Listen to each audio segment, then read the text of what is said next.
Here is a review on the graphs of trigonometric functions. Now, quite a lot of information is being packed on one page, so pay attention to some of the details. So you can see here we have the graphs for sine, cosine, and tangent respectively. I put them on the same vertical axis so that you can compare them side by side.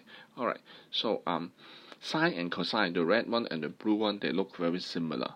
For the sine graph, it is kind of like repeating an S shape, right? It is an inverted S shape here, and the shape is going to repeat itself like this, alright, to the left, to the right hand side. For the cosine graph, it is like repeating a V shape, right? This is kind of like a V shape, and this V shape is going to repeat itself over and over again. Alright, so it is what I call a wave-like function for sine and cosine. Now, each of these sine cosine has a repeating element that is a span of 360 degrees, from 0 to 360. We call it a period of the sine and the cosine function. Right, so we call them periodic functions because each one is a repeat of every 360 degrees.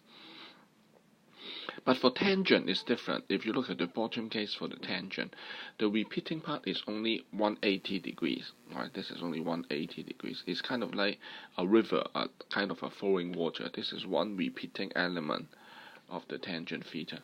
That element is going to repeat itself every 180 degrees like this. Alright, so for tangent, the period is only 180 degrees. And for sine and cosine, you can see there is a maximum and there's a minimum. The maximum for the cosine and sine is 1. Alright, it will never go beyond the line that y is 1. Alright, this is the absolute ceiling of the sine function. Similarly, there is an absolute floor, the floor level, right? You cannot go below this one, and that is -1. We have similar features for cosine, right? Sine and cosine, they live within this tunnel.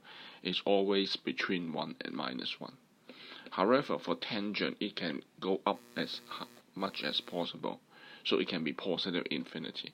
It can go down as far as possible. So it can be negative infinity when you approach it from different directions. So what you need to know in this section is to identify the shape. Alright, given the shape of the graph, you have to tell right away, is it a sine graph, or is it a cosine graph, or is it a tangent graph? Furthermore, if it is sine and cosine, you have to look at the features.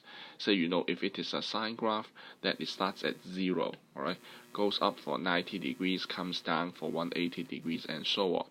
You have to know the features in some of these trigonometric graphs, right?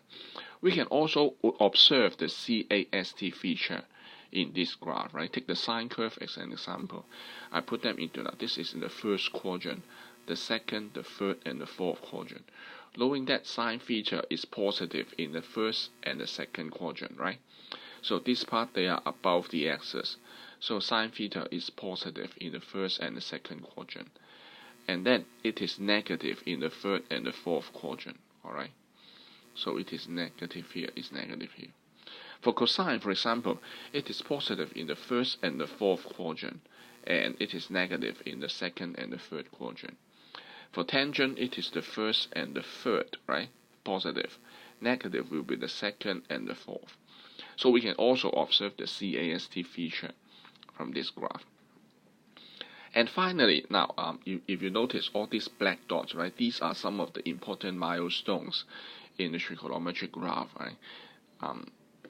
If you put the black dots right over here, this is where sine 0, you have 0. Sine 90 degree is a 1. Sine 180 is 0. Sine 270 is -1. Alright, this is how the sine function is cycling in this diagram. For cosine, it starts at 1. Cosine 0 is 1. Alright, and then cosine 90 becomes 0. So this is 0, this is -1, and this goes back to 0. So this is how the cosine function is cycling. For tangent, it's changing from 0 to infinity. Right, and then comes back to 0, and then goes to infinity, and then goes back to 0 again. Tangent is the funny thing, right? Tangent curve is discontinuous. It's broken at 90 degrees, at 270 degrees, alright? Sine and cosine, they are continuous curves. Alright, so please be mindful of the 2 learning objectives in this part on trigonometric functions. Number 1, you have to identify which one is sine, which one is cosine, which one is tangent. And secondly, you have to tell the features like the maximum and minimum and the periodic nature, alright, and the CAST feature in the graphs of trigonometric function. Thank you.